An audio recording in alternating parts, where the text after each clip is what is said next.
श्रोतेहो नमस्कार. ऐसी अक्षरे रसिके या कार्यक्रमामध्ये आज आपण ऐकणार आहोत कोमल केळकर यांनी लिहिलेला ललितबंध. आजचा विषय आहे चला रिचार्ज होऊया. डिसेंबर महिन्यात मुलीच्या शाळेत वेगवेगळ्या स्पर्धांचं आयोजन केलेलं होतं. प्रत्येक आठवड्याच्या शेवटी कुठली ना कुठली स्पर्धा होतीच.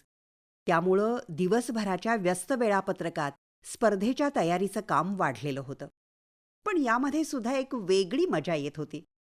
स्पर्धेच्या दिवशी शाळेत गेल्यावर तिच्या बाकीच्या मित्रमैत्रिणींना बघून अजूनच छान वाटत होतं. पहिल्या आठवड्यात वेशभूषा स्पर्धेसाठी शाळेतल्या मुलांनी खूप सुंदर सुंदर वेशभूषा केलेल्या. त्या सर्वांचा आणि त्यांना तयार करून पाठवणाऱ्या पालकांचा उत्साह तर अगदी कौतुकास्पद. गंमत म्हणजे या सगळ्यांकडे बघून शाळेतला एक मुलगा जो गणवेश घालून आलेला होता तो बाईंकडे हट्ट करायला लागला की मला पण काहीतरी बनवा ना. बाईंना काही हट्ट मोडवे ना. शेवटी बाईंनी त्याला त्याच्या आवडीची वेशभूषा करूनच दिली.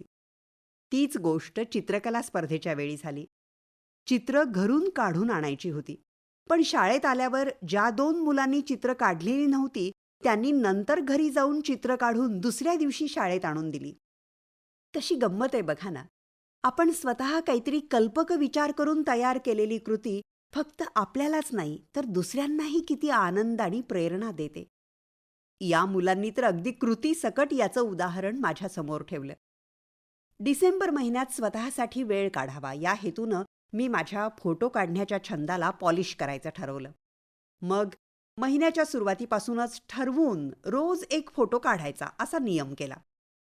सुरुवातीला जरा गोंधळच उडाला कारण रोज कुठले नवीन फोटो काढायचे ते काही कळेच ना. पण नंतर यात मजा यायला लागली. काहीतरी नवीन शिकण्याची इच्छा निर्माण झाली. आपल्याला किती येतंय त्याचा अंदाज आला. आता नवीन वर्षात मेंदूला उपयुक्त असं काहीतरी खाद्य मिळालं.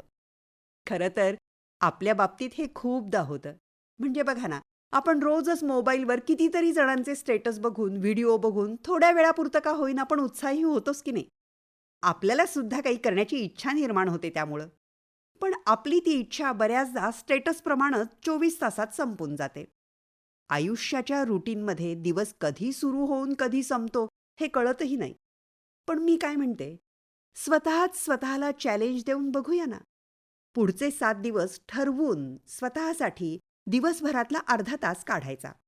या अर्ध्या तासात मग आपले काही छंद असतील तर त्यांना खत पाणी घालायचं किंवा मग ध्यानधारणा करून शांतता मिळवायची. अर्धा तास अगदी जे हवंय ते करायचं. अहो करून तर बघूया कसं वाटतंय ते. हा अर्धा तास आपल्यासाठी खूप चांगल्या गोष्टी घेऊन येईल. एकदा अनुभव घेऊन बघायला काय हरकत आहे.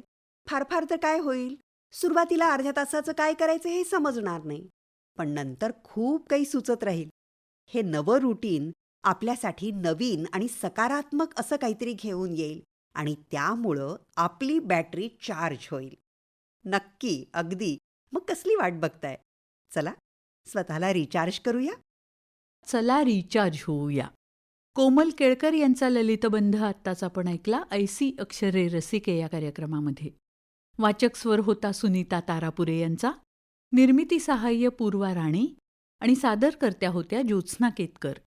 आणि याचबरोबर आजचा कार्यक्रम संपला. पुन्हा भेटूया उद्याच्या भागात. नमस्कार.